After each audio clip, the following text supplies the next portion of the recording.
চৈত্র সংক্রান্তি উপলক্ষে মাসব্যাপী চলা গ্রাম বাংলার লোকনৃত্য নীল নাচের দেখা মিলল ঝালকাঠিতে।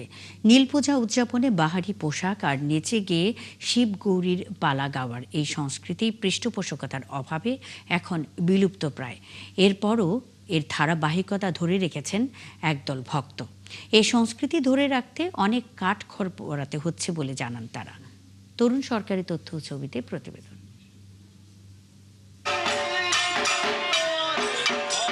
চৈত্র সংক্রান্তির দিনটিকে শিব দুর্গার বিয়ের উৎসব হিসেবেও পালন করেন সনাতন ধর্মাবলম্বীরা। সন্ধ্যা থেকে গভীর রাত পর্যন্ত চলে নীল পূজার উৎসব। ভক্ত ও দর্শনার্থীদের মধ্যে বিতরণ করা হয় প্রসাদ।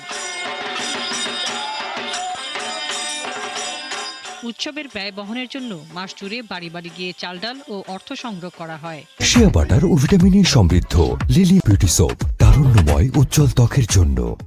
এ সময় দেবতা শিব ও তার স্ত্রী গৌরী এবং রাধাকৃষ্ণ সেজে গাওয়া হয় শিবের গীত।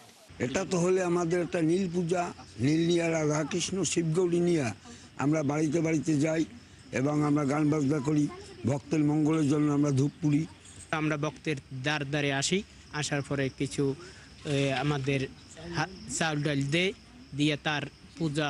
যারা ধনী মানুষ আছে তারা যদি সাহায্য করে, সরকার দিয়ে যদি একটা অনুদান দেয়, এই দলটা নীলের এই ঐতিহ্যটা টিকে থাকবে। আমাদের জন্য সর্বজীব এবং সর্ব মানুষের জন্য মঙ্গল করে, এটাই আমরা চাই। এই লোকসংস্কৃতি হারিয়ে যাওয়ার হাত থেকে রক্ষা করতে সরকারি বেসরকারি পৃষ্ঠপোষকতার দরকার আছে বলে মনে করছেন আয়োজকরা।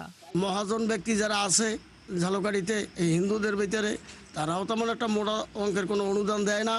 ওই কোনো রকম কিছু দেয়, তাতে মানে এই নীলটা একদম বিলুপ্ত হয়ে যাওয়ারই পথে। অর্থাৎ যদি সরকার সুদৃষ্টিতে আমাদের দিকে একটু তাকায়, তাহলে আমি মনে করি যে হিন্দুদের এই যে ঐতিহ্য, এই নীল, এটা বিলীন হয়ে যাবে না। পুরাণ মতে এই দিনে মহাদেব, যিনি নিজে নীলকণ্ঠ আর তার সঙ্গে নীলচণ্ডিকা বা নীলাবতীর বিয়ে হয়েছিল বলে দিনটি নীল ষষ্ঠী নামে পরিচিত। আর এই পূজাকে বলা হয় নীল পূজা।